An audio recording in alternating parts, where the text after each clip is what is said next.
Je tiens d'abord à remercier mon collègue Sed Sinoussa pour cette invitation à participer à cet atelier de réflexion sur un sujet qui me tient personnellement à cœur, étant donné que moi-même, par mes travaux,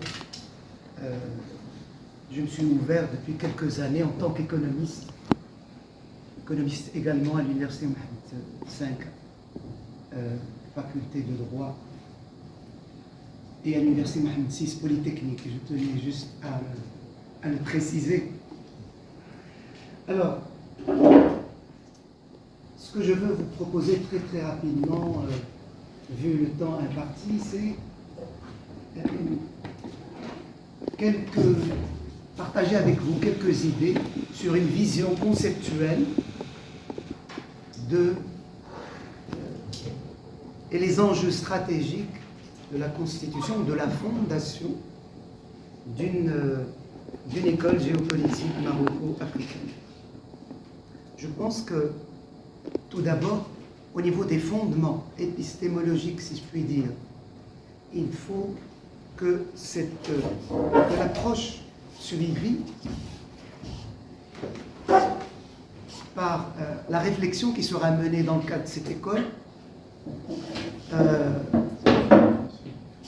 crée une rupture épistémologique, pour le coup, avec les paradigmes occidentaux traditionnels.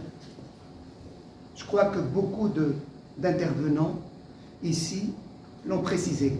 Mais si j'ai le temps, au niveau de la discussion, j'expliquerai que ce n'est pas évident. Pour moi, transcender les paradigmes, ça veut dire se débarrasser d'une tutelle, entre guillemets, intellectuelle, ethnocentriste ou occidentalocentriste, et développer une réflexion à partir d'une vision endogène.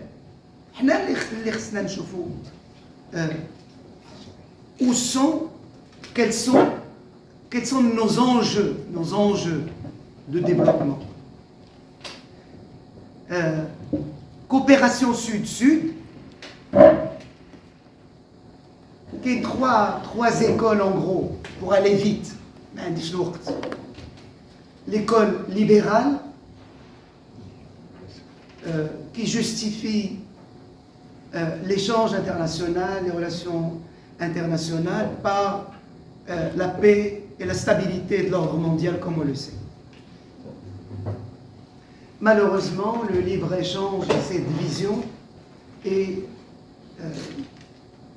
pose un très grand nombre de problèmes, étant donné ses conséquences, notamment sur les pays dits du Sud, avec qui deviennent quelque part otages en tant que concurrents dans l'attraction des investissements directs étrangers. Le mieux disant, le dumping social et le dumping fiscal. Pour ceux qui ne sont pas économistes, le dumping social, il faut réduire au maximum le coût de fabrication de nos produits pour qu'on puisse être concurrentiel. Le dumping fiscal, les zones offshore, les exonérations. Mais ça a également un coût important en termes de quoi? En termes de souveraineté. Un mot qui heurtait depuis quelques années, mais qui est réhabilité par la politique commerciale agressive de Donald Trump. Clairement et fondamentalement souverainiste. Qui emchit la vision, l'école réaliste, qui est basée sur l'utilisation de la géoéconomie et des instruments de politique économique, commerciale, financière, par les tripatouillages monétaires. Et en particulier, même si l'économie américaine est relativement en déclin, relativement, je dis, pas sur le plan technologique, le dollar reste, malgré les faiblesses relative, encore une fois, de l'économie américaine, la monnaie de réserve internationale. Pour ne pas s'effondrer, qu'a fait l'administration Trump? Je tiens à rappeler des points stratégiques. L'administration Schneider, ce qu'on appelle des stable coins. Ce sont des actifs adossés sur quoi? Sur une monnaie stable. Les bitcoins, les crypto-actifs, une très forte des risques de ralentissement économique, ce que nous vivons actuellement. La zone euro sera autour de 1%. Les États-Unis autour de 1,5%. Il y a quelques pays émergents et même la Chine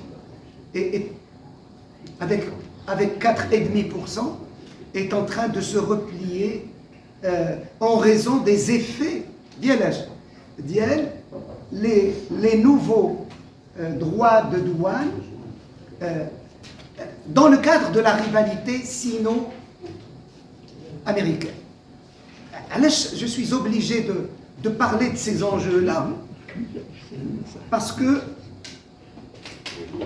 développer une vraie réflexion maroco-africaine de ces enjeux nécessite une compréhension de ces enjeux stratégiques.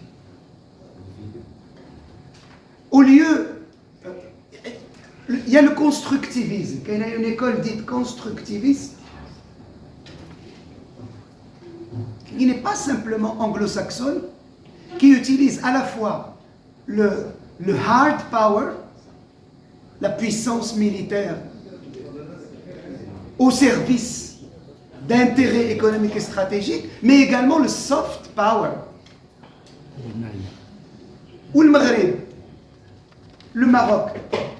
Je pense qu'il ne faut pas jeter le bébé avec l'eau du bain. On a la possibilité d'utiliser des instruments de soft power. Exemple, la diplomatie spirituelle conduite de manière magistrale par Sa Majesté. Je rappelle ici que Sa Majesté, dans le cadre de son statut de commandeur des croyants, qu'il y a un très grand nombre de pays de l'Afrique subsaharienne qui reconnaissent le leadership spirituel du commandeur des croyants. Donc, un triple objectif de cette réflexion. Nos intérêts, l'intégration régionale, complémentarité, paix et stabilité régionale. Paix et stabilité régionale.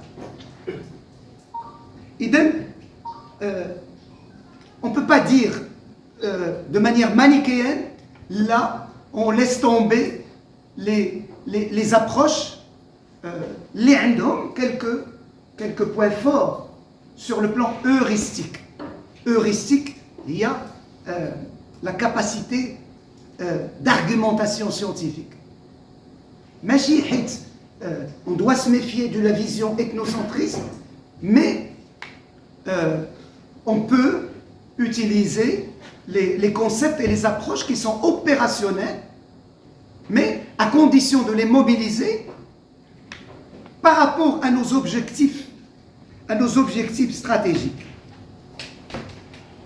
Deuxième aspect de la réflexion, de cette réflexion stratégique, cette école doit inscrire comme objectifs fondamentaux la réalisation de ce que j'appelle la souveraineté multidimensionnelle. La souveraineté multidimensionnelle. Autant que faire se peut. Une souveraineté intellectuelle et scientifique. Maintenant, la multiplication de centres de réflexion, d'institutions académiques, de think tanks, etc. en Afrique, le Maroc a déjà commencé à le faire avec la création de certains instituts, l'Institut des études africaines, qui à mon avis devrait sa mission devrait être revue dans le cadre de cette réflexion stratégique qui, me semble-t-il, manque un peu quand on consulte les travaux de cette institution. Souveraineté énergétique et transition écologique. L'Afrique dispose d'un potentiel extraordinaire énergétique. Je voulais juste vous donner le chiffre. C'est malheureux. Avec 60% du potentiel solaire mondial et plus de 70% du potentiel éolien, cependant seulement 1% de la capacité solaire et 0,7% de la capacité éolienne sont développés à ce jour. Le Maghreb, là aussi, en plus des initiatives prises par Sa Majesté le roi Rainsro, l'initiative atlantique d'intégration régionale, la question de la souveraineté énergétique, le chantier structurel et d'intégration régionale avec le Nigeria. La souveraineté alimentaire et les systèmes agricoles. Là, c'est la question de la sécurité alimentaire. Est-ce que nous avons là aussi des complémentarités? Cette souveraineté doit englober la notion de sécurité alimentaire, à la disponibilité, l'accès, la disponibilité et la qualité de la nourriture. Elle revêt même une dimension politique. L'approche nécessite une réflexion sur une transformation structurelle de l'agriculture en Afrique. كيفاش خصنا نرجعوا les sources d'une agriculture ديال les terroirs. علاش؟ لأن عندنا la problématique environnementale. Je vais terminer. Il y a également, mais c'est ça qui est frustrant. Voilà. Je présente une waraqa, c'est un papier de réflexion. Mais j'ai simplement pour dire un avis. J'ai travaillé sur la question. Donc, si vous permettez, donnez-moi juste quelques. La souveraineté industrielle et les chaînes de valeur. يعني كنشوف فين يمكننا نشوفوا les complémentarités. En gros, nous ne devons pas baser notre échange économique international uniquement sur la fourniture de matières premières ou un cran au-dessus qui كيدير المغرب la sous-traitance. تنقولوا راه حنا مزيانين في l'automobile, les métiers du Maroc. Oui et non. Les voitures que nous exportons restent des voitures à bas coût, c'est-à-dire des voitures low cost. Le taux d'intégration ديالهم وصلنا لواحد 70%. باقي خصنا نطلعوا ل 100%. Et mieux que ça, on doit réfléchir sur notre coopération, si vous permettez, avec les Chinois qui ont investi quelque chose comme 10 milliards de dollars, qui est un programme d'investissement pour aider le Maroc, pour créer des la gamme, et on produit et on exporte des voitures électriques. On produit et on exporte des voitures électriques. Et là, c'est gagnant-gagnant. C'est gagnant-gagnant. Nous montons en gamme, mais on ne low cost, le taux d'intégration, 1, 2. On va permettre aux Chinois de faire quoi? De contourner les barrières commerciales imposées actuellement par les Américains. C'est une aubaine pour le Maroc d'abord. Mais espérons que nous serons plus ou moins protégés par l'accord de libre-échange que nous avons avec les États-Unis et avec l'Union européenne. Les nalages, ce sont des voitures made in Morocco et c'est fabriqué aussi par par des capitaux chinois. Donc, à Doukoulloum, c'est des enjeux de souveraineté qui sont tout à fait fondamentaux. La discussion, si vous voulez, je vous donnerai l'architecture. J'ai écrit une architecture pour cette école qui, à mon avis, doit s'adosser sur un think tank dont j'ai donné, et enfin, les aspects institutionnels qui ont été évoqués, qui sont absolument fondamentaux. On doit s'adosser à des centres internationaux, des think tanks, on me dit quelques propositions, et bien sûr, à des institutions, maintenant le ministère des Affaires étrangères, pour qu'on puisse bénéficier de quoi? Eh bien, de projets financés qui vont permettre sustainability en anglais, la pérennité. المشكل ديالنا كنديروا بزاف ديال لي بروجي وكنحصلوا حيت ما كاينش مواكبه. C'est ça, la pérennité. Merci beaucoup.